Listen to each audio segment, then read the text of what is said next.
Hello children. आज हम हिंदी का पाठ 5 पढ़ेंगे जिसका नाम है जहाँ चाह वहाँ राह। इस पाठ के अंदर एक ऐसी महिला है जो कि अपने हाथों के द्वारा काम नहीं करती है, वो अपने सारे काम पैरों के द्वारा करती है। इला की उम्र 26 साल की है और वो गुजरात के सूरत जिले में रहती है। उसका बचपन अमरेली जिले के राजाकोट गांव में अपने नाना के यहाँ बीता था। सांझ होते ही सारे बच्चे खेलने के लिए घरों से बाहर एक मैदान में जाकर चले जाते हैं और इला भी उन बच्चों के साथ खेलने के लिए चली जाती है। मैदान में एक साथ सारे बच्चे, कुछ बच्चे रस्सी कूद रहे होते हैं, कुछ बच्चे गेंद खेल रहे होते हैं, कुछ बच्चे पतंग उड़ा रहे होते हैं, कुछ बच्चे साइकिल चला रहे होते हैं। ऐसे ही सारे बच्चे एक दूसरे के साथ खेल रहे होते हैं और सारे बच्चे एक साथ एक दूसरे को पकड़ने की कोशिश कर रहे होते हैं, छूने की कोशिश कर रहे होते हैं। लेकिन इला एक ऐसी महिला है जो कि उन बच्चों के साथ खेलने में असमर्थ थी। इला भी उन बच्चों के साथ खेलने की कोशिश भी करती है, बच्चों को छूने की कोशिश भी करती है, पकड़ने की कोशिश भी करती है, लेकिन वो ये सब करने में असमर्थ हो जाती है। क्यों? क्योंकि उसके हाथ काम नहीं करते हैं और यह सब देखकर इला मनी मन दुखी भी हो जाती है। इला एक किनारे जाकर बैठ जाती है और सोचने लगती है कि मुझे भी बच्चों के साथ खेलना है, मुझे भी ये सब करना है, पर वो इला नहीं कर पाती है। लेकिन इला हार मानने वालों में से महिला नहीं थी। वो घुटने टेकने वाली नहीं थी। इला ने फिर सोचा क्यों ना मैं अपने सारे काम पैरों के द्वारा करना शुरू कर दूं। इला ने अपने घर के सारे काम शुरू करना कर दिया और सबसे पहले उसने बर्तन धोना, घर की साफ सफाई करना, खाना बनाना, नहाना धोना, लिखना, पढ़ना, उसने सारे काम अपने पैरों के द्वारा करना शुरू कर दिया और वो सारे काम अपने पैरों के द्वारा करने लगे।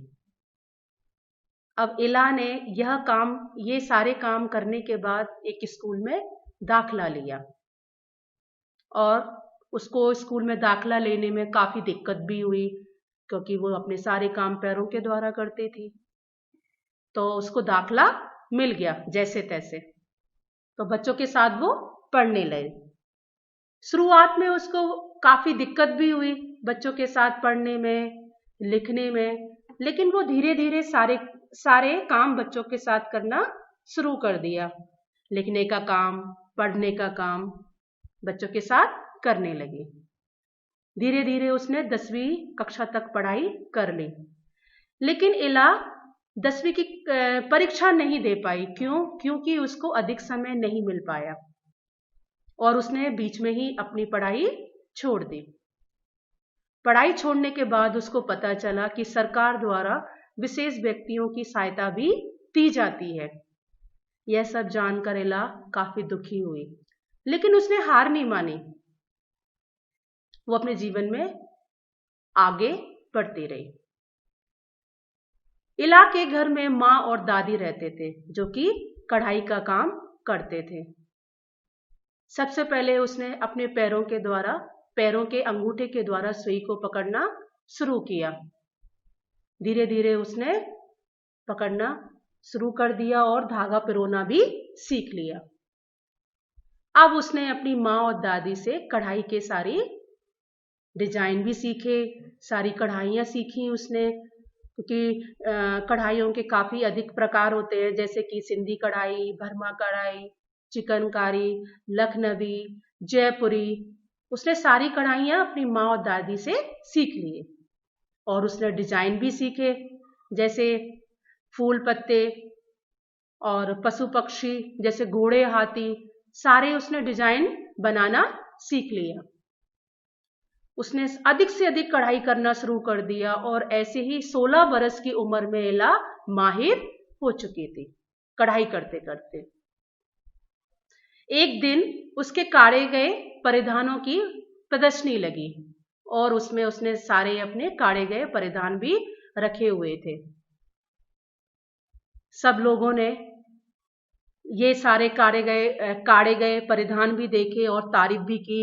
कितनी कितनी सुंदर कढ़ाई का उपयोग किया है, डिजाइन का उपयोग किया है, भिन्न भिन्न प्रकार के डिजाइन भी बनाए हैं। तो सबने इला की तारीफ की और इला यह सब देखकर काफी खुश हुई। उसको काफी खुशी हुई यह सब देखकर। उसका और मनोबल बढ़ा और उसको हिम्मत आ गई और उसकी आंखों में चमक भी उड़ गई और उसका विश्वास भी मजबूत हो गया और वो जीवन में इसी प्रकार अपने आगे बढ़ती रही। अंत में बच्चों, मैं आप सबसे यही अनुरोध करती हूँ कि हमें भी कठिन से कठिन परिस्थितियों का सामना करते हुए आगे बढ़ना चाहिए। धन्यवाद।